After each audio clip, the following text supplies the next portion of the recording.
विविधा, विविध भारती के विविध रंगी कार्यक्रमों की विविधा।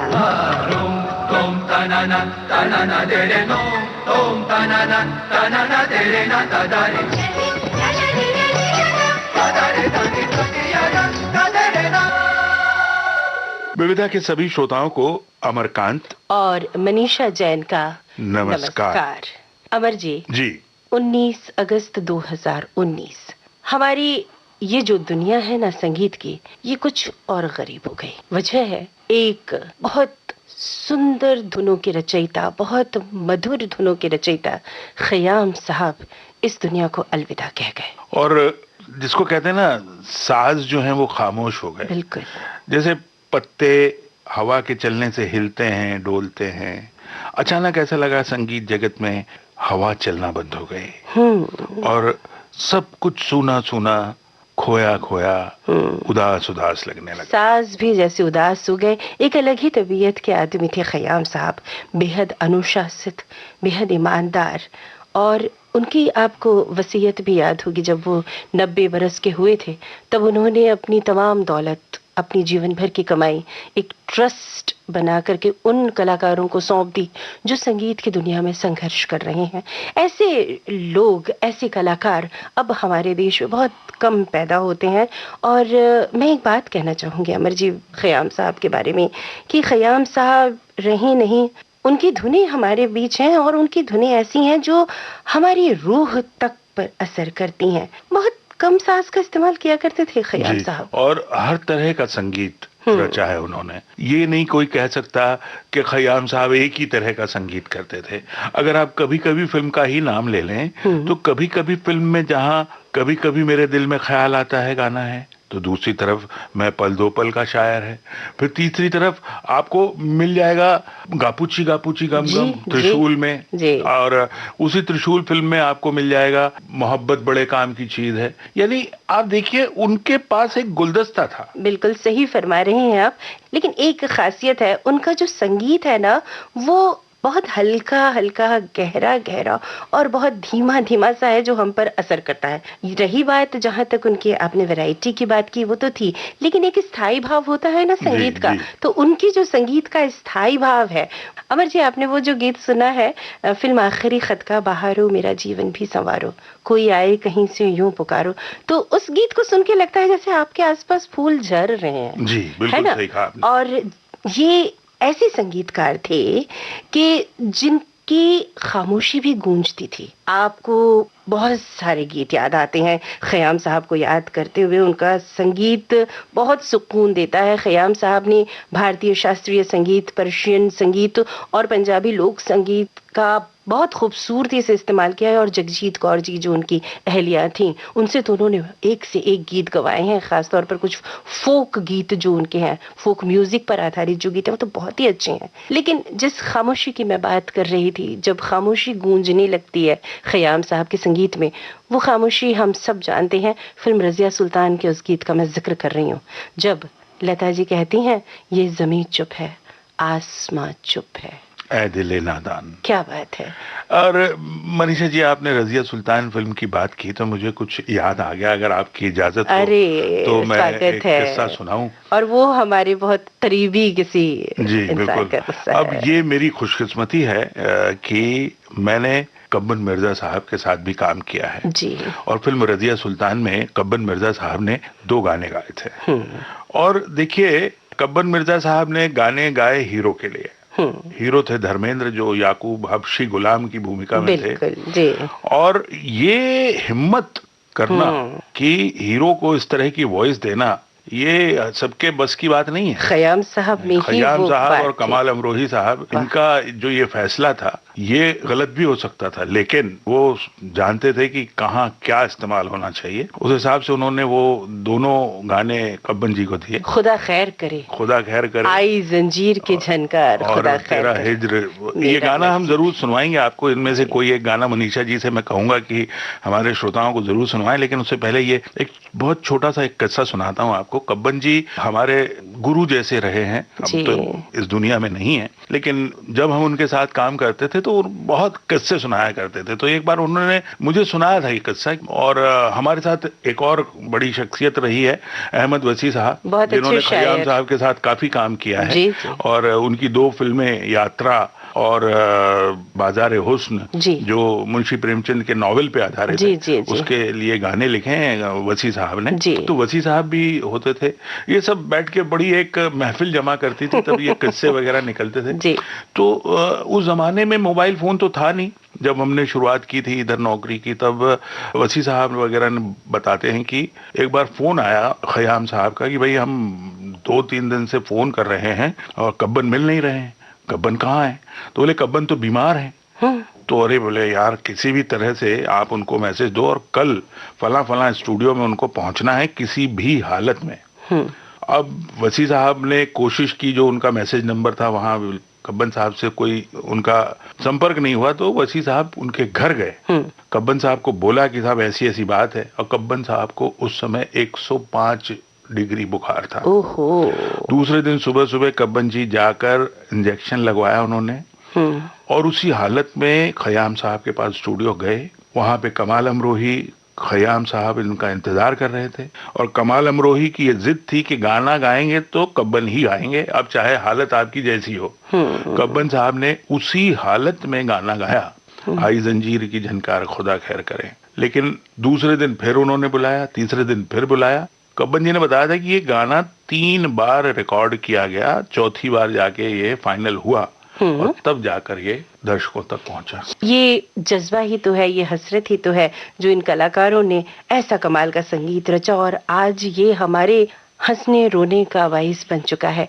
अमर जी, इससे पहले जब आप कब्बन साहब का किस्सा सुना रहे थे, उनसे जुड़ी जो याद सुना रहे थे, इसी के अलावा आपने एक मुझे हिंट दिया था कि इसी फिल्म में रज़िया सुल्तान में एक गीत और जिसका जिक्र मैंने थोड़ी देर पहले किया था मैं, हाँ, उसको जो लेकर लता भी जी कोई के बात गाने है? के बारे में आप बात कर रहे जी जी जी, ए दिले नादान। उससे जुड़ी एक छोटी सी बात और भी है कि जब ये गाना ए दिले नादान स्टूडियो में रिकॉर्ड हो रहा था, जब रिकॉर्डिंग हो गई तब शायद अमिताभ बच्चन वहां से गुजरे होंगे या जो कुछ भी हो, उन्होंने सुन लिया, गाना रिलीज नहीं हुआ था। खैर साहब उसके 1 या 2 दिन बाद रात 1:30 पौने 2 बजे खयाम साहब के घर की घंटी बजी, और दरवाजा जब खोला खयाम साहब ने तो जया भादुड़ी और शम्मी आंटी, जो अपने समय की बहुत बड़ी कलाकार रही हैं, बहुत चरित्र भूमिकाएं भी निभाई हैं, साइड हीरोइन भी रही हैं, ये दोनों उनके दरवाजे पे खड़े थे। अब ये तो चौंक गए कि रात में 1:30 पौने 2 बजे ये कैसे ऊपर आ गई, एक तो चौकीदार ने छोड़ा कैसे। खैर साहब उन्होंने बताया कि हम तो उसको बोल बाल के ऊपर आ गए हैं। तो पूछा बताइए इतनी रात? बोले नहीं, वो गाना आपने जो भी 2 दिन पहले रिकॉर्ड किया है ए दिले नादान, वो अमित को चाहिए, ऐसा जया जी ने कहा जी। तो उन्होंने कहा कि यार वो गाना तो अभी रिलीज नहीं हुआ, मैं कैसे दे सकता हूँ, और वो मेरी प्रॉपर्टी नहीं है, वो तो प्रोड्यूसर की प्रॉपर्टी है।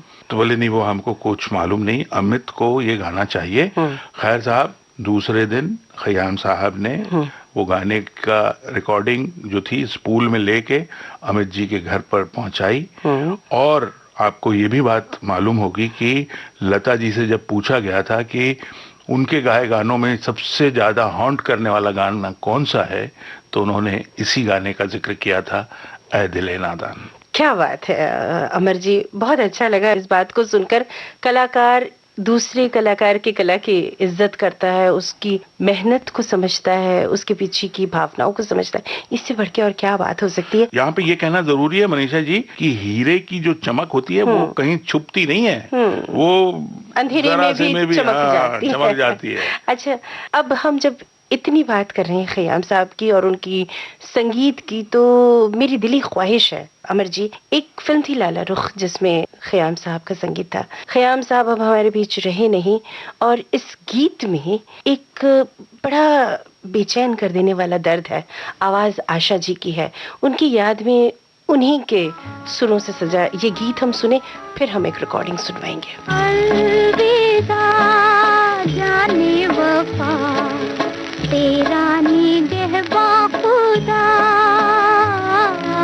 फूल से खुशबूड़ी तुझसे हुए हम जुदा,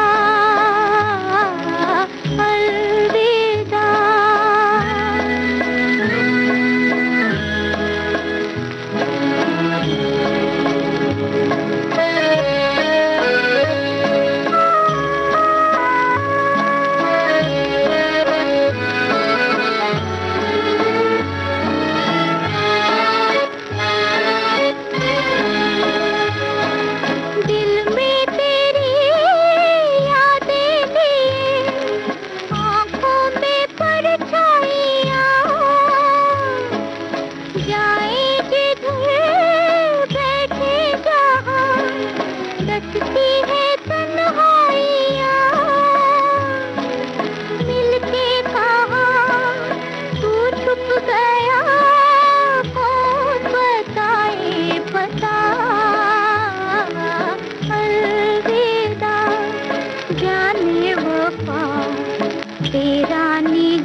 तुझसे हुए हम जुदा, अलविदा। आशा जी की आवाज में ये गाना सुनकर एक छोटा सा किस्सा मुझे याद आ गया। मुझे जी। मालूम है कि आप बहुत बेचैन हैं वो रिकॉर्डिंग सुनवाने के लिए, लेकिन एक बहुत छोटे में सुनाता हूँ किस्सा है फिर सुबह होगी फिल्म के गाने की रिकॉर्डिंग का। और मुकेश भी थे, आशा भोसले थी, सभी लोग थे। राज कपूर खयाम के संगीत निर्देशन में जब ये गाना रिकॉर्ड हो गया तो उसके बाद आशा भोसले ने खयाम साहब से क्या कहा मालूम है आपको? बताइए। खयाम साहब, फिल्म है फिर सुबह होगी, लेकिन आपकी सुबह हो गई। क्या बात है। और इस सुबह ने संगीत की दुनिया के आफताब को रोशन कर दिया। और 19 अगस्त तक पूरे उरूज पर यह आफताब चमकता रहा और इसकी चमक बरकरार रहेगी तब तक जब तक संगीत रहेगा। जी हाँ। और अमर जी, अब बहुत बेसब्र हूं मैं भी उस रिकॉर्डिंग को सुनवाने की जो हमारी खास रिकॉर्डिंग है, बिल्कुल दिल के नजदीक रिकॉर्डिंग है। एक लंबी बातचीत की थी कमल शर्मा जी ने 2006 में खयाम साहब के साथ, और बहुत सी यादें उन्होंने साझा की थी। ये जो खास रिकॉर्डिंग अब हम अपने श्रोताओं को सुनवा रहे हैं, खयाम साहब के साथ कमल शर्मा जी की बातचीत, ये सन 2004 में रिकॉर्ड हुई थी। और एक बहुत लंबी बातचीत है। इसका एक छोटा सा हिस्सा जहां खयाम साहब अपने पुराने दिनों को याद कर रहे हैं वो सुनवाते हैं, और फिर आगे की बात।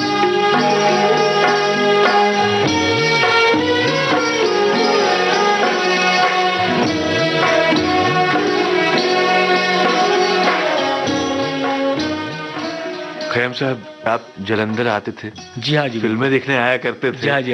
आपके गांव से जलंधर का डिस्टेंस कितना समय लगता था पहुंचने में? और 30-40 माइल। ये किलोमीटर तो अब आए हैं ना, पहले माइल ही होते जी थे। हाँ जी। माइल्स। कभी साइकिल से भी आए? नहीं। नहीं, बचपन था ना, छोटे थे। जी हाँ जी। जो बड़े तो जरूर आते होंगे, जो साइकिल पर आते होंगे, लेकिन ये ट्रेन में एक बड़ा अच्छी बात आपने याद दिला दी कि ये जो हमारा कस्बा राहों और जलंधर के बीच में एक गांव आता था, हाँ जी। उसका नाम था खटकड़ कलां।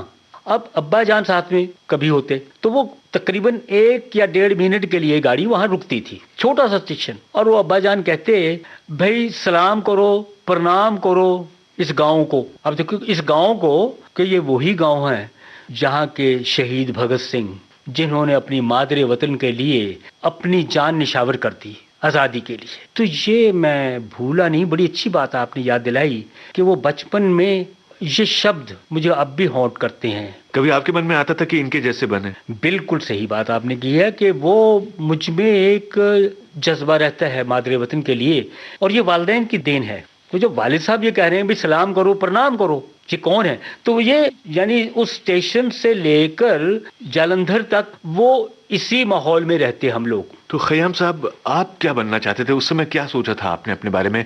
हर बच्चे का एक सपना होता है, उस उम्र में भी एक सपना हम पालने लग जाते हैं। हाँ, वो सपना ये था, पिक्चरें देखते थे कि भाई एक्टर बन जाएं। अब देखिए उम्र छोटी है और एक्टर बन जाएं और हीरो बने। देखिए ये भी साथ में हो, जो हीरो असली है ना वो बने, कोई दूसरा साइड कैरेक्टर या वो नहीं, वो बने। तो वो आया, वो बनने के लिए हम राहों से दिल्ली आ गए। भाग के चले आए? उसे मैं भागना तो नहीं कहूंगा, लेकिन बगैर बताए हुए मुझे मालूम था कि अगर मैंने बताया घर वालों को तो बहुत पिटाई होगी, बहुत जूते पड़ेंगे, क्योंकि गुफ्तगू से पता लग जाता था ना। लेकिन दिल्ली आया कि वहां हमारे चचा जान थे। अकेले आए कि किसी दोस्त अकेले? के साथ? नहीं जी, अकेले। जब पहुंचे, एड्रेस था हमारे पास हमारे चचा जान का, पंचकुइया रोड दिल्ली का। तो चचा जान ने देखा, बड़े खुश हुए। हाँ भाई, अस्सलाम वालेकुम। वालेकुम सलाम। ये हो गया। उसके बाद कि मतलब भाईजान कहाँ है, मतलब भाई अब्बा जान होंगे साथ में। कहती है मैं तो अकेला आया हूँ। आप साहब अकेला जब आए बगैर बताए हुए घर के बाहर, वो तमाचा। और खुशनसीबी मेरी है कि दादी जान वहाँ थी तो उन्होंने बचाया। तो खैर वो उनको बताया सब कि हम किस लिए आए हैं, अकेले क्यों आए, हमें ये जो बाइस्कोप है इसमें भर्ती होना है और इसमें काम करना है। और लफ्ज़ भर्ती यूज़ किया, मुझे याद है। क्या उम्र रही होगी इस समय आप? क्योंकि मैं उस वक्त 5वीं क्लास हाई स्कूल में पढ़ता था, तो उन्होंने कोशिश की कि मैं पढ़ाई भी करूं, लेकिन वो मन नहीं लगता था, सीधी बात। और जो स्कूल जाने के लिए कुछ हर बच्चे को कुछ पैसे मिलते हैं, तो चचा जान और दादी जान दिया करते थे, तो मैं जमा करता रहता। और जब जमा हो जाते तो वो बाइस्कोप में घुस जाते हम, वो जो सबसे पहले उस स्क्रीन के सामने होती क्लास, बाहर पैसे इतने होते थे उसमें होते, उसको देखते।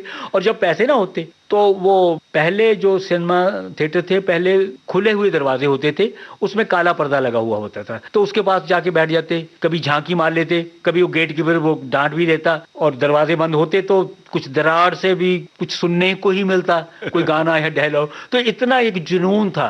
तो ये सब देखकर बड़े परेशान हुए चाचा जान और दादी जान कि क्या किया जाए। तो उनको बताया कि यही काम करना है।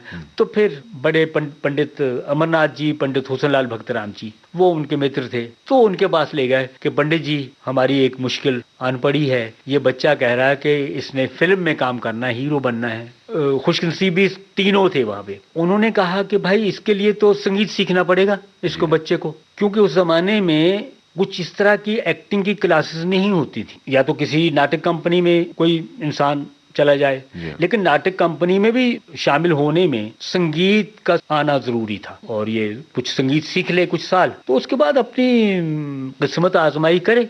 ये तो आपके चाचा जान आपको वहां ले गए, घर में क्या रिएक्शन था? घर वाले नाराज तो थे ही, और मुझे बुरे बुरे शब्दों से याद कर रहे थे। मुझे अच्छी तरह याद है कि मेरी वालदा साहबा बीमार हो गई, तो जब खत आया, टेलीग्राम आया कि बहुत नाजुक हालत है, तो मैं मिलने गया, देखने गया, तो मैं ये भूल नहीं सकता कि वालदा साहबान ने अपना मुंह फेर लिया, अब मैं दिल्ली से आया हूँ, रहो। यानी इसमें क्या छुपा हुआ ये था कि संगीत हो या कोई भी कला हो या कोई एक्टिंग हो, ये 100 में या 1000 में एक को कामयाबी मिलती है, बाकी सब बेकार होते हैं, इसलिए इससे नफरत करते थे। वरना तो सिनेमा भी सब देखते थे, नाटक भी सब देखते थे, और रिकॉर्ड भी सुनते थे। कला से कोई नहीं था, लेकिन कला में जाने के लिए, क्योंकि ये बेकार चीज है और ये काम नहीं करना चाहिए, तो ये एक लहर थी हमारे उसमें। तो मैं भूला नहीं कि वालदा साहबा ने मुंह फेर लिया था कि इतनी इसके पीछे मुझे सहना पड़ा सब कुछ। घर से जैसे एक तिरस्कार, उपेक्षा सी, और एक तरफ आपको फिल्म में आने का जुनून था। जी जी जी। किस चीज ने आपके अंदर उस सपने को बचा के रखा? देखिए, संगीत सीखा, और ये सिलसिला 5 साल तक रहा, जो बेसिक राग रागनियाँ। और मेरी खुशनसीबी ये है कि कभी बड़े पंडित जी, पंडित अमरनाथ जी से शिक्षा मिलती, उसी का सिलसिला, कभी वो ड्यूटी में है तो पंडित हुसनलाल जी से मिल जाती, कभी वो ड्यूटी में पंडित भगतराम जी से मिलते, तीनों भाइयों से मुझे शिक्षा मिलती रहती। और मुझे जुनून इतना था कि मुझे कुछ बनना है, मुझे एक्टर बनना, कुछ नहीं बनना, मुझे एक्टर बनना है, और उसके लिए संगीत जरूरी है। तो एक बिल्कुल जैसे ना एक पागलपन, मुझे अच्छी तरह याद है कि फर्ज करो उन्होंने कोई सरगम बताई है या कोई बंदिश बताई है, इसको याद रखो और करके शाम को सुनानी है। तो ये वो HMV में भी काम करते थे, बड़े पंडित जी भी, पंडित सुलाल जी भी, और रेडियो में भी काम करते थे। तो हर वक्त को ये घर का नहीं चलता कि कुछ मैं सौदा लेने गया हूँ कोई घर का भी, या कुछ मंगवाया है, तो मैं दुकान पे खड़ा हूँ तो वो जहन में चल रहा है, वही बंदिश चल रही है और वो सरगम पलटा चल रहा है। तो ऐसा होता था कि मैं, वो जहन में चलता हुआ है, और उसने जो मैंने सौदा लेना है वो बांध भी दिया, रख भी दिया, सब कुछ है, और मेरे जहन में चल रहा हूँ, मैं खड़ा हुआ हूँ, मुझे मालूम भी नहीं कि ये सारा कुछ है, कोई और ग्राहक आए हुए हैं, और वो चलता रहता था। तो वो इशारा बाद में होता था कि वो दुकानदार या कुछ लोग खड़े जमा होकर कहें, ये कहे कि ये मेंटल केस है, कुछ सन की है। तो यानी ये इस चीज को इस तरह लिया। इतने गुम गए थे आप? जी हाँ, क्योंकि मुझे एक्टर बनना था। तो वो सरगम और वो जो बेसिक राग रागनियाँ और ताल सारी मुझे मिली 5 साल तक, ये शिक्षा मिली। और ये होते ही पंडित जी ने देखा कि भाई इसका शौक तो और है, तो उसने कहा कि बेटा अब तू जो जिस मकसद के लिए आया है उसके लिए तो ये इतना काफी है, और तू अपनी किस्मत आजमाई करो। अब जहाँ जहाँ फिल्में बनती, यहाँ दिल्ली में तो बनती नहीं, तो बम्बई आए। कोई पहचान नहीं है, लेकिन है भी तो कोई इतनी जोरदार पहचान नहीं है। वैसे तो अपने राहों के लोग भी कुछ थे, तो आए तो स्टूडियो के चक्कर मारे, कभी एंट्री मिल गई, किसी से मिलना हुआ। किस बरस आए आप? 42 की बात। तो 42 में आए, तो वो अब एज ना तो बड़ों की थी, जवानी बिल्कुल भरपूर भी नहीं थी, और ना ही बचपन रहा। सही मानिए तो एक्टिंग का भी कोई खास तजुर्बा नहीं था, सिर्फ थोड़ी सी हर नौजवानी में जो शक्ल सूरत होती है इंसान की बहुत भली लगती है, वो हीरो ही लगता है। हाँ। अपने अंदाज में। तो वो देखकर वो सारे कहते हाँ तो ठीक है, तो बेटा अभी अब तुम रहो यहाँ पे और आते रहो, मिलते रहो। मुंबई में कहाँ रुके थे आप जब आए? मैं बॉम्बे सेंट्रल लियाकत मंजिल, जहाँ उस वक्त के नौजवान हीरो सुरेश साहब भी रहते थे, तो वहाँ थोड़ी सी जगह मिली। सुरेश साहब के बड़े भाईजान बहुत हेल्पफुल थे, तो वो उनसे भी मुलाकात हुई। लेकिन मुझे जल्दी थी मुझे कि भाई मुझे जल्दी एक्टर बनना है, जल्दी हीरो बनना है, और मुझे ऐसा लग रहा था कि ये तो कुछ हो ही नहीं रहा। तो थोड़ा सा नाकामी दिखी और यहाँ से भाग लिया मैं। यहाँ से लाहौर गए तो लाहौर में भी एक वाकिफ थे हमारे, तो उन्होंने कहा कि आपकी मुलाकात मैं चिश्ती बाबा से कराता हूँ। उस वक्त के चिश्ती बाबा इतने बड़े मौसीकार थे, इतने कामयाब मौसीकार थे कि जिसे कहते हैं ना वो तूती बोलना, ये आलम था उनका। तो मैंने कहा भैया ले चलो। तो गए तो उनके म्यूजिक रूम में चिश्ती बाबा पियानो पर बैठे हुए, बहुत खूबसूरत धुन बज रही थी, साथ में रिदम बज रहा था, कुछ साजन देवी बैठे हुए थे, कुछ असिस्टेंट उनके बैठे हुए थे, और वो कुछ बड़े अच्छे अच्छे म्यूजिक के टुकड़े जा रहे थे, जिसको पीस भी बोलते हैं, म्यूजिक का पीस। तो वो करते करते आधा पौना घंटा गुजरा तो कहने लगे भाई वो एक मैं बड़ा पीस, अच्छा पीस गया था, वो क्या था? अब उनके ज़हन से भी निकल गया क्योंकि बहुत बजा रहे थे ज्यादा पीस, और वो उनके साथी जितने थे असिस्टेंट जो भी थे या म्यूजिशियन थे, तो वो कहने लगे जे हुजूर वो आप इतने पीस गए हैं, हमें कुछ याद नहीं, कि उस जमाने में ये कोई टेप रिकॉर्डर वगैरह का सिस्टम नहीं था। तो मैं कोने में बैठा हुआ था अपने दोस्त के साथ, तो मैंने कहा जनाब मुझे याद है। तो उन्होंने चौंक कर देखा कि ये बगैर इजाजत के मेरे म्यूजिक रूम में कौन आ गया। कौन हो तुम? तो हाथ बांध के खड़े हुए कि हुजूर आपके दीदार करने आए हैं। तो तुम्हें कैसे याद है? मैंने कहा जी मुझे याद हो गया, आप बहुत अच्छा पीस, हर एक पीस अच्छा, लेकिन एक जो लंबा सा पीस गया था मुझे याद है, मैं सुनाऊं अगर आपकी इजाजत हो? कहते सुनाओ, आओ इधर। तो वो मैंने पीस सुनाया, बड़े खुश हो गए वो। अब उन्होंने पियानो पे बजाया और मैंने गाकर, तो वो मैंने सुनाया। तो मैंने कहा कि हुजूर अगर आप इजाजत दें मैं इसकी सरगम कर दूं आपके पीस की। कहते करो। तो उसकी मैंने सरगम कर दी, और भी खुश हो गए चिश्ती बाबा, कहने लगे तुम अभी से मेरे साथ काम करो। अब इतने खुश हो गए। तो मैंने कहा हुजूर बहुत बहुत शुक्रिया, ज़रा नवाजी कि आपने ये मुझे पेशकश की है आपने मुझे, लेकिन मेरा तो मैं जो तो म्यूजिक से कोई कुछ नहीं है, मुझे तो एक्टर बनना है। फिर घूम फिर के वही बात। जी वही आ गया। तो कहने लगे, वो मुस्कुराने लगे, बड़े आदमी थे, बड़ा खूबसूरत मुस्कुराहट उनकी। कहने लगे वो भी हो जाएगा, तुम मेरे साथ काम करो। अच्छा ये तुम बताओ तुमने ये सीखा कहाँ से? तो जब मैंने अपने गुरुओं का नाम लिया कि मेरे गुरु हैं पंडित अमरनाथ जी, पंडित हुसैन लाल भगतराम, ये तीनों भाई मेरे गुरु हैं, तो बहुत खुश हुए। कहने लगे भाई बहुत महान हस्तियां हैं संगीत की दुनिया में, आप बहुत खुश नसीब हो, आपने इस तरह का तालीम आपको मिली है, बस आप मेरे साथ काम करो और तुम्हें तनख्वाह नहीं मिलेगा, अभी 4-6 महीने तुम अभी सीखो काम, और तुम्हारी एक्टिंग का भी बंदोबस्त हो जाएगा तुम्हारा। तो मैं खुश हो गया कि भाई चलो मुझे ये काम मिल रहा है और मुझे कुछ एक्टिंग का भी काम मिलेगा। तो इस तरह चिश्ती बाबा के साथ लाहौर में मिला।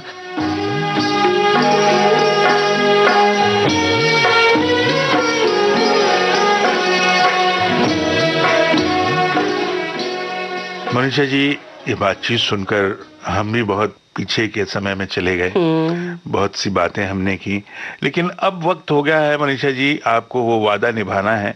आपसे वादा मैंने ले लिया था कि आप एक गाना सुनवाएंगे। बिल्कुल, और मैं कब्बन मिर्जा साहब की आवाज में उसी गीत को सुनवाना चाहती हूँ। तो आइए इस गीत को सुनते हैं, कब्बन मिर्जा साहब की आवाज, फिल्म कमाल अमरोही की, फिल्म का नाम रजिया सुल्तान। इस गीत को लिखा है जानिसार अख्तर ने और संगीतकार हैं खयाम साहब। तेरा हिज्र मेरा नसीब है, तेरा गम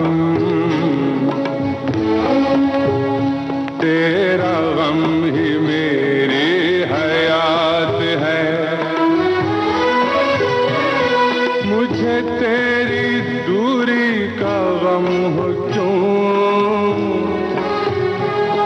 मुझे तेरी दूरी का गम हो क्यों, तू कहीं भी हो मेरे साथ है, तू कहीं भी हो मेरे साथ है। तेरा हिज्र मेरा नसीब है।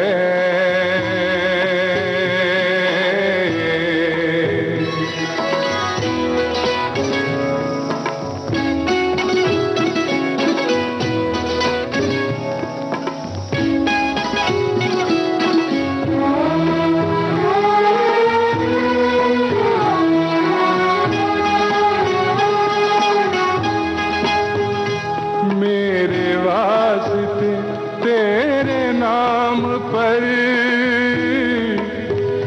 मेरे वास्ते तेरे हर वो आए, नहीं नहीं मुझे खौफ दुनिया नहीं, मुझे खौफ दुनिया नहीं, मगर मेरे रूबरू तेरी जात है, मेरे रूबरू तेरी जात है, तेरा हिज्र मेरा नसीब है। वाकई ख़याम साहब के जाने के बाद लगता है कि ऐसे संगीतकारों का, ऐसे कलाकारों का तो हिज्र ही हमारा नसीब हो गया है। एक के बाद एक संगीत आकाश के सितारे आसमान में जाकर चमकने लगे हैं। मनीषा जी, आपने इतनी बात की और इस दौरान आपने जानिसार अख्तर साहब का नाम लिया, छोटी सी बात याद आ गई। आप कहेंगे कि ये तो बस किस्से ही सुनाते रहते, लेकिन मैं एक बहुत छोटी सी बात बताऊंगा। ए दिले नादान गीत की जब रिकॉर्डिंग करनी थी तो कमाल अमरोही और ख़याम साहब ने जानिसार अख्तर साहब से इस गाने के कितने अंतरे लिखवाए आप जानती हैं? नहीं। 100 से अधिक। अरे जी हाँ, और इस्तेमाल कितने हुए वो तो हमारे श्रोता भी जानते हैं, लेकिन इतने परफेक्शन के साथ ये काम करते थे, इतने डिवोशन के साथ ये काम करते थे जी। और ऐसे लोगों का चला जाना कितना बड़ा नुकसान है, बहुत बड़ा नुकसान है। एक इंस्टीट्यूशन चला गया। जी जी जी, बिल्कुल सही फरमाया आपने। ख़याम साहब को हमने याद किया श्रोताओं आज की इस विविधा में। आज सुनते हैं अगस्त माह के चित्र भारती का ये अंक। ये आकाशवाणी है, प्रस्तुत है राष्ट्रीय फिल्म पत्रिका Chitra Bharati. Silence, lights, sound, camera, action.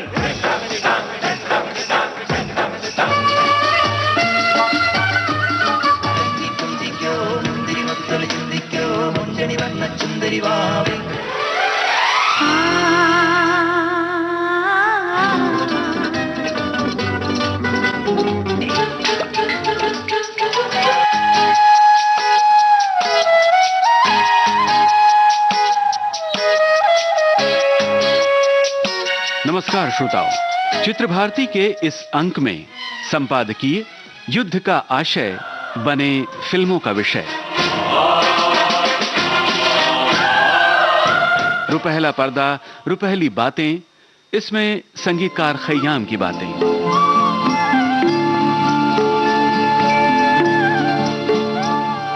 उसके बाद एक छोटी सी मुलाकात अभिनेत्री लुबना सलीम से।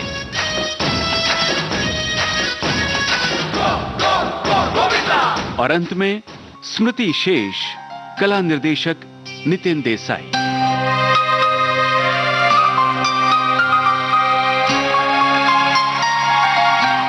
तो सबसे पहले संपादकीय युद्ध का आशय बने फिल्मों का विषय। श्रोताओं, अगस्त का महीना अगस्त क्रांति दिवस और स्वतंत्रता दिवस के साथ साथ स्वाधीनता आंदोलन में अपने प्राणों की आहुति देने वाले क्रांतिकारियों की यादें लेकर आता है। अपने देश की मिट्टी की खुशबू मुझे याद आती है, अपने देश की मिट्टी की खुशबू मुझे याद आती है, कभी बहलाती है, कभी तड़पाती है, कभी बहलाती है, कभी तड़पाती है, मुझे याद आती है। जिस प्रकार आजादी की लड़ाई 1947 तक कई भारतीय फिल्मों का विषय रही है, उसी प्रकार स्वतंत्रता के बाद सेना द्वारा सीमाओं की रक्षा हेतु लड़े गए युद्ध भी सिनेमा का मुख्य विषय रहे हैं। सीमाएं बुलाए तुझे चल रही, सीमाएं पुकारे सिपाही, सीमाएं बुलाए तुझे चल रही, सीमाएं पुकारे सिपाही। हकीकत, हिंदुस्तान की कसम, प्रेम पुजारी, आक्रमण, क्रांति, विजेता, प्रहार, रोजा, बॉर्डर, ये फहरिस्त बहुत लंबी है और इसलिए आज 21वीं सदी में यानी सन 2000 के बाद युद्ध की पार्श्वभूमि पर बनी फिल्मों की तथा धारावाहिकों की बात करते हैं। इन फिल्मों को वर्गीकृत किया जा सकता है कुछ इस प्रकार से। सीधे सीधे सीमा पर लड़े गए युद्ध पर बनी फिल्में, युद्ध के दौरान असाधारण वीरता का प्रदर्शन करने वाले जांबाज सैनिकों के जीवन पर बनी फिल्में यानी बायोपिक, जासूसी और कूटनीति के सहारे देश का सम्मान बढ़ाने वाली फिल्में, विदेश में फंसे हुए भारतीयों को सुरक्षित रूप से वापस लाने की घटना पर आधारित फिल्में, उग्रवादियों के हमलों का सेना द्वारा दिया गया मुंह तोड़ जवाबी कार्रवाई पर बनी फिल्में। कुछ फिल्में तो स्वतंत्रता के पहले की घटनाओं पर तथा महान क्रांति नायकों की जीवन गाथा पर आधारित हैं। अब क्रांति नायकों की बात करें तो नेताजी सुभाष चंद्र बोस और शहीद भगत सिंह पर सबसे ज्यादा फिल्में बनी हैं। कुछ फिल्में सिनेमा हॉल में तो कुछ कहानियां वेब सीरीज की शक्ल में ओटीटी प्लेटफॉर्म पर रिलीज हुई। बोस डेड और अलाइव ये धारावाहिक एक ओटीटी प्लेटफॉर्म पर रिलीज हुआ नवंबर 2017 में। अनुज धर की लिखी किताब पर आधारित इस धारावाहिक का निर्देशन किया पुलकित ने, क्रिएटिव डायरेक्टर हंसल मेहता।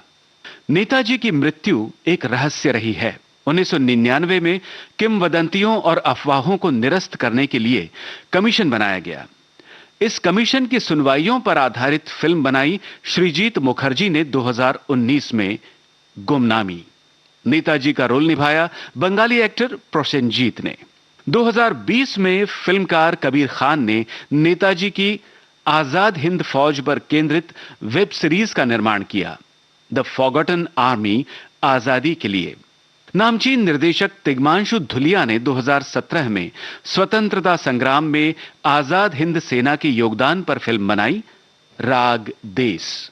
मगर इन सब फिल्मों और धारावाहिकों के पहले 2004 में मूर्धन्य फिल्मकार श्याम बेनेगल द्वारा निर्देशित फिल्म रिलीज हुई थी, Netaji Subhash Chandra Bose, the forgotten hero.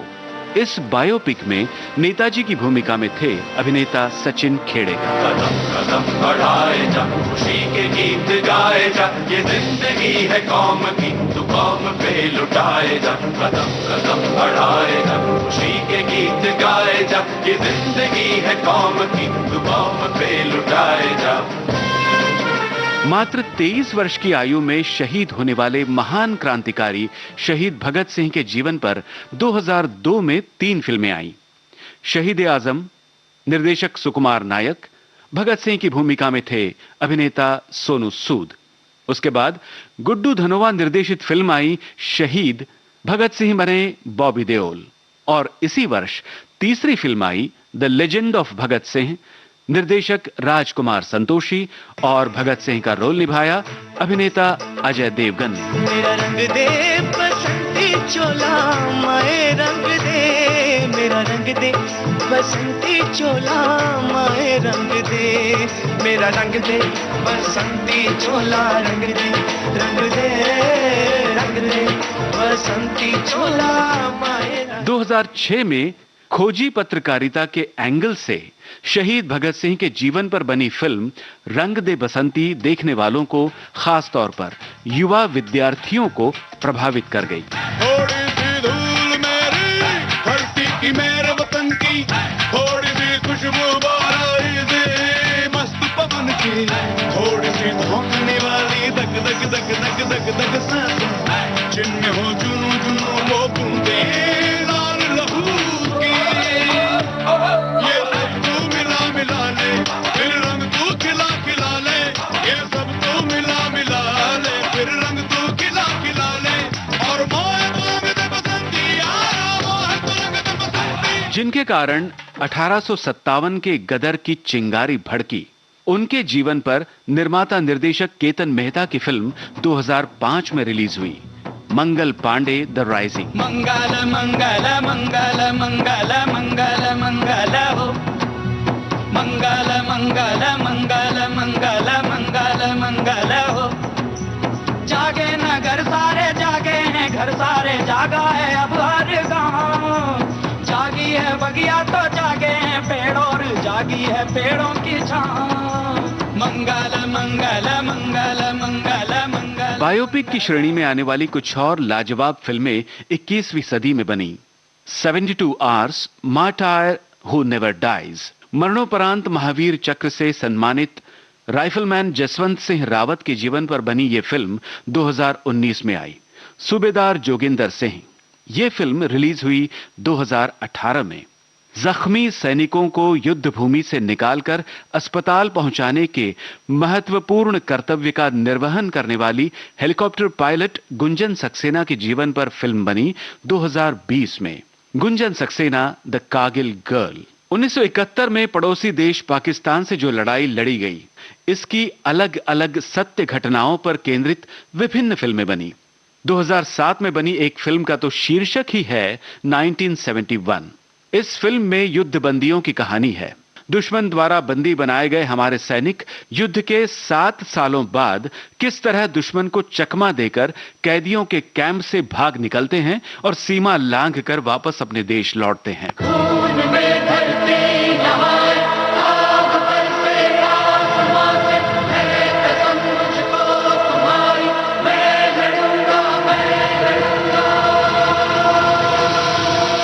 कुछ ऐसी ही थीम 2004 की फिल्म की भी थी, जिसका टाइटल था दीवार, let's bring the heroes home. लेके आई है हवाएं ये इशारा, लेके आई है हवाएं ये इशारा, चलिए बे चलिए वतन मेरे यारा, वंदे मातरम, वंदे मातरम, वंदे मातरम,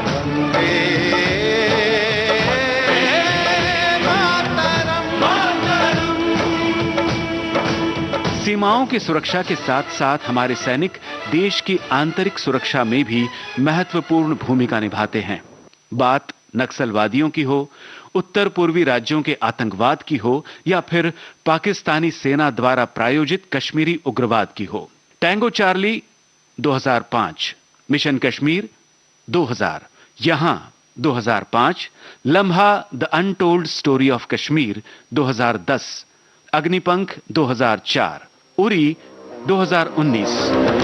रग रग में जोश की बूंदे, बूंदों में जीत ही गूंजे, इस गूंज से गिर जाएगा आसमान भी कदमों में। रोको ना सपनों के तूफानों को, रोको ना जज्बों की उड़ानों को, रोको ना आंखों के निशानों को। आग जैसे बरसा दे ये इरादे, जिगरा है जिगरा है जिगरा है जिगरा है, जिगरे से निकलेंगी चिंगारियां। वो जिगरा है जिगरा है जिगरा है जिगरा है, जिगरे से निकलेंगी चिंगारियां। इन फिल्मों में उग्रवादियों के मंसूबों पर पानी फेरते हुए उनके ठिकानों को नेस्त नाबूद करते हुए देखा है हमने भारतीय सेना को। किसी युद्धग्रस्त देश से कूटनीति अपनाकर अपने देश के नागरिकों को सुरक्षित निकाल कर लाना, विदेश में बैठकर हमारे यहां आतंकवाद फैलाने वाले क्रिमिनल्स को वहीं जाकर पकड़ने वाले हमारे सीक्रेट एजेंट्स की कहानियां हमने देखी। 2013 मद्रास कैफे, 2012 एक था टाइगर, 2010 एयरलिफ्ट और 2015 बेबी जैसी फिल्मों में। इनके अलावा युद्ध के रोमांचकारी प्रसंगों को दर्शाती हमारी नौसेना के सफलता की कहानी 2017 की film the Ghazi attack, British Indian army के सिख रेजिमेंट के केवल 21 सैनिकों द्वारा 10,000 की दुश्मन सेना से युद्ध की कहानी 2019 की फिल्म केसरी, 2018 की फिल्म पलटन, 2021 की film Bhuj the pride of India, 2014 की film holiday a soldier is never of duty, क्या दिल्ली क्या लाहौर 2014 और 2018 की फिल्म राजी। ये फिल्में भी काफी उल्लेखनीय रही। ऐ वतन वतन मेरे आबाद रहे तू, ऐ वतन वतन मेरे आबाद रहे तू, मैं जहाँ रहूं जहाँ में याद रहे तू, मैं जहाँ रहूं जहाँ में याद रहे तू, ऐ वतन मेरे वतन, ऐ वतन मेरे वतन। वॉर फिल्म्स यानी युद्ध फिल्मों की थीम जैसी भी हो, इन फिल्मों ने हमेशा ही हमारे अंदर देश प्रेम की भावना को सशक्त किया है, युवा पीढ़ी को हर तरह से देश की सेवा के लिए प्रेरित किया है। तेरी मिट्टी में मिल जावा, गुल बन के मैं खिल जावा, इतनी सी है दिल की आरज़ू। तेरी नदियों में बह जावा, तेरी फसलों में लहरावा, इतनी सी है दिल की आरज़ू। ये था संपादकीय, युद्ध का आशय बने फिल्मों का विषय। और अब रुपहला पर्दा, रुपहली बातें।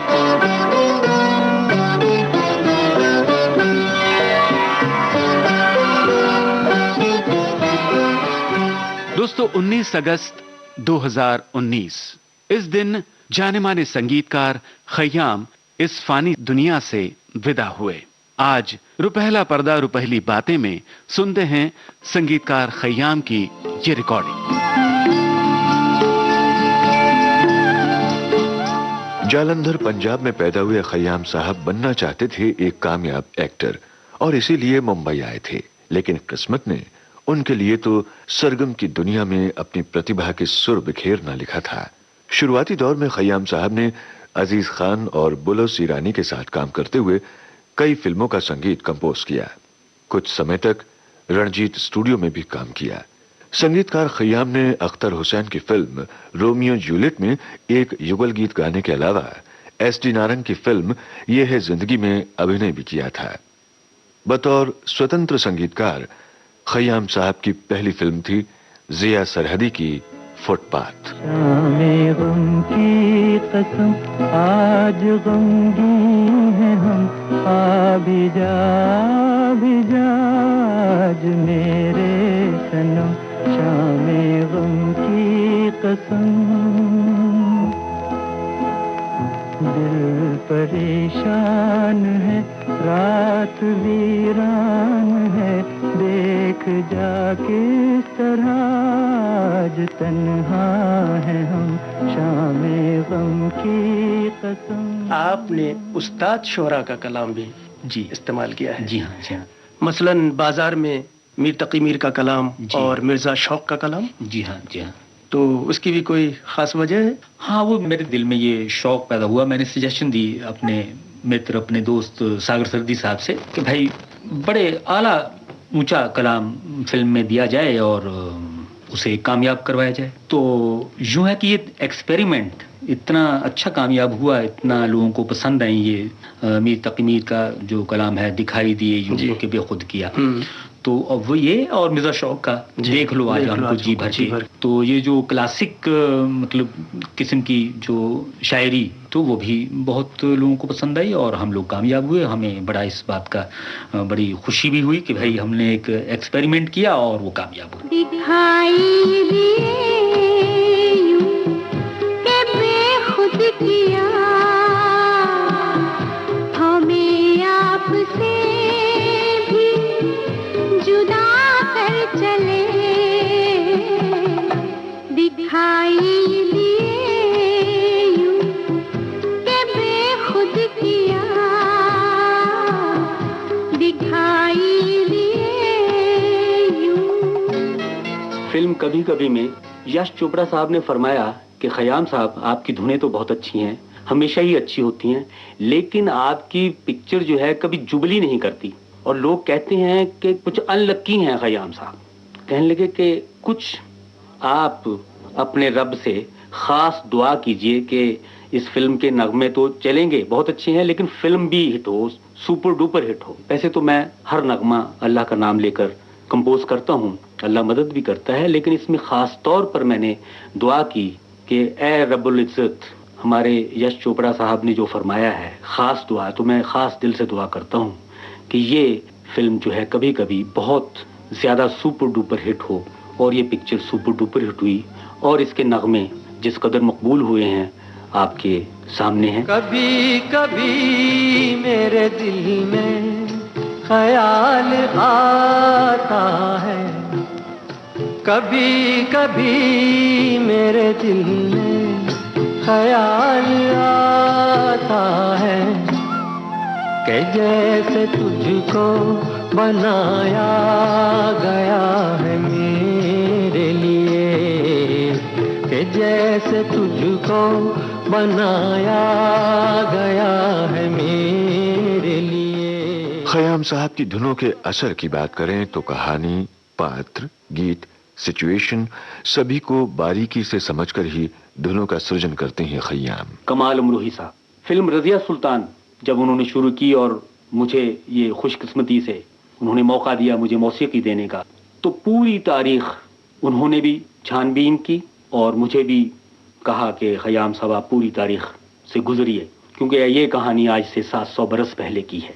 ये रजिया सुल्तान और सुल्तान अल्तमश ये तुर्की से आए थे, उसमें पूरे मुस्लिम कंट्रीज का कल्चर लेते हुए, तहजीब लेते हुए, ईरान होते हुए हिंदुस्तान आके बस गए थे। तो उसमें हिंदुस्तानी मौसीकी और ये मुस्लिम कंट्रीज की मौसीकी, अरब कंट्रीज की मौसीकी और तुर्की का ये सारा मिला जुला उन्हें कमाल साहब को चाहिए था।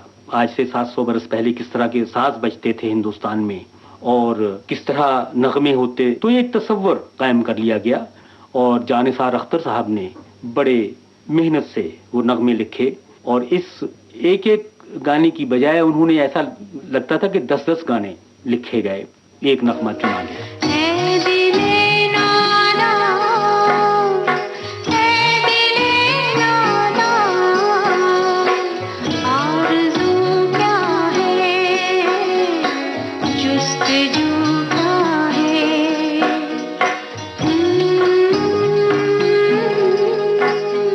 हर बार धुनों में नई टेक्निक के साथ गायक की आवाज और रेंज को देखते हुए संगीतकार खयाम फिल्म संगीत को कुछ ऐसा दे देते हैं जो बरस दर बरस ताजा और खुशबूदार असर छोड़ता है।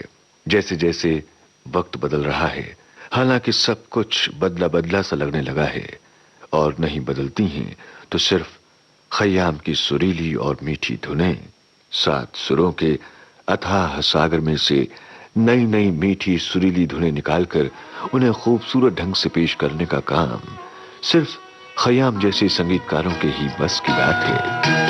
कतरा कतरा पिघलता रहा आसमां, रूह की वादियों में न जाने कहां एक नदी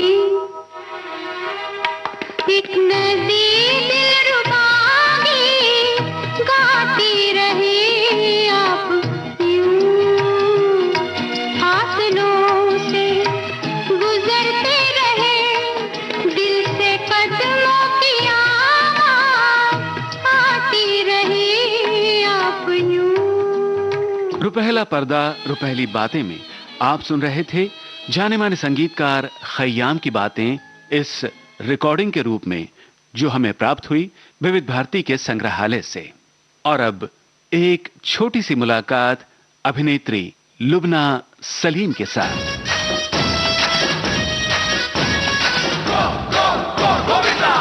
ओ माय गॉड जो थी वो एक ऑस्ट्रेलियन नाटक पर आधारित है। अच्छा। और इसका पहले नाटक ही बना था, the man who sued God पर एक वो कहानी थी और बहुत ही पुरानी कुछ 25-30 साल पुरानी कहानी थी।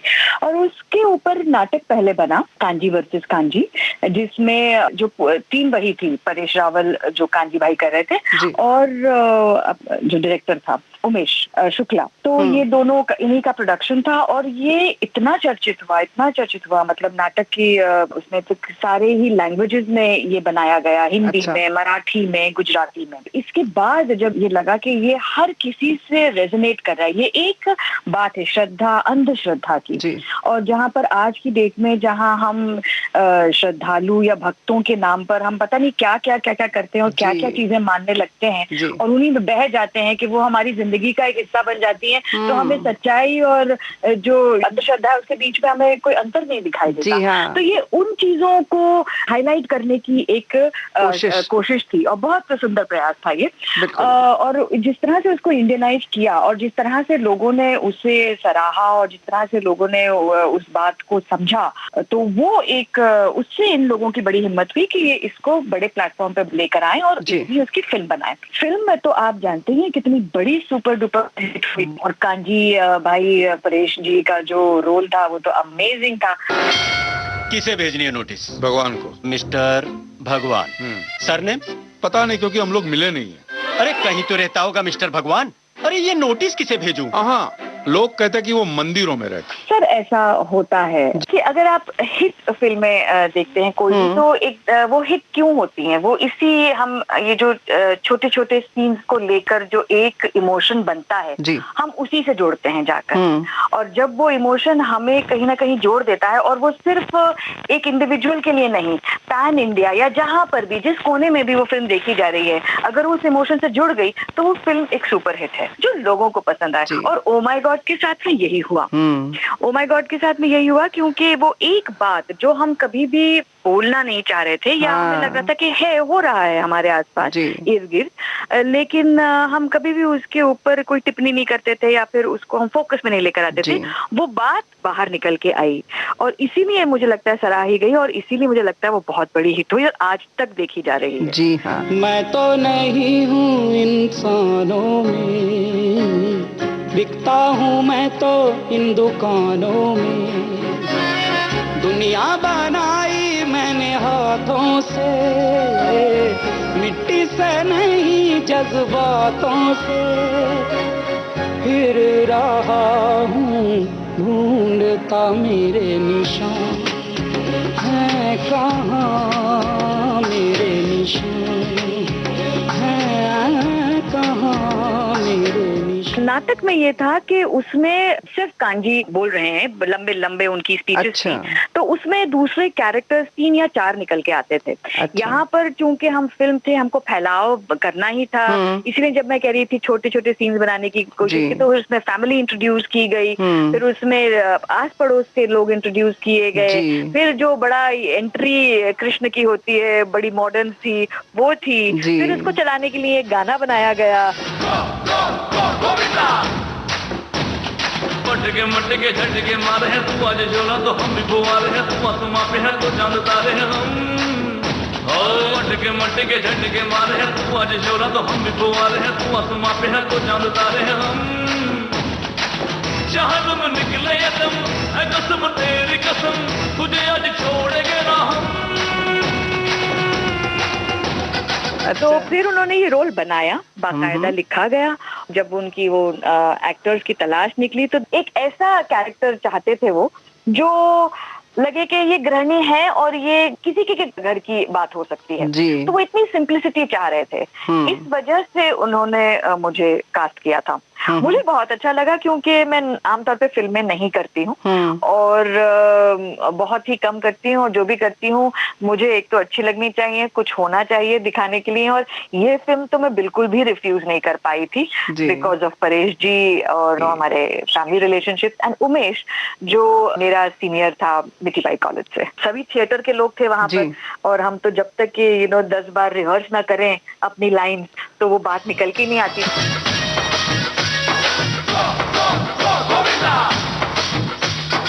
ये थी अभिनेत्री लुबना सलीम से एक छोटी सी मुलाकात, और अब अंत में स्मृति शेष। स्मृति शेष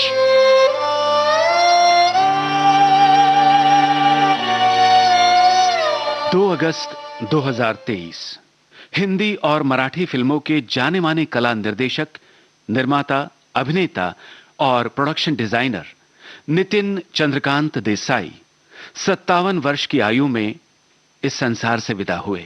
1942 अ लव स्टोरी, परिंदा, खामोशी, माचिस, डॉक्टर बाबा साहेब आंबेडकर, राजू चाचा, सलाम बॉम्बे, जंगल बुक, जोधा अकबर, हम दिल दे चुके सनम, लगान, देवदास, हरीश चंद्राची फैक्ट्री, अजिंठा और बाल गंधर्व जैसी फिल्में तथा राजा शिव छत्रपति, ताजमहल, चित्तौड़ की रानी पद्मिनी का जौहर जैसे धारावाहिक और कई टीवी रियलिटी शोज के कला निर्देशक, सेट डिजाइनिंग के लिए 4 बार राष्ट्रीय पुरस्कार प्राप्त नितिन देसाई हमेशा याद किए जाएंगे।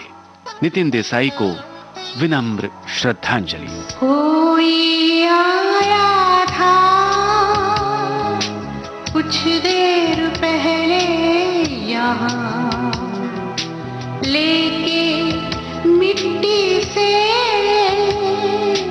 लेपा हुआ आसमां, कब्र पर डाल कर वो गया। कब गया? तुम गए, सब गया, तुम गए, सब गया। तो ये था चित्र भारती का इस माह का अंक। शोध, आलेख और स्वर जयंत पात्रेकर, प्रस्तुतकर्ता अनुश्री पाठक। राष्ट्रीय प्रसारण के लिए आकाशवाणी की राष्ट्रीय फिल्म पत्रिका चित्र भारती का निर्माण विविध भारती राष्ट्रीय सेवा के मुंबई स्थित स्टूडियो में किया गया।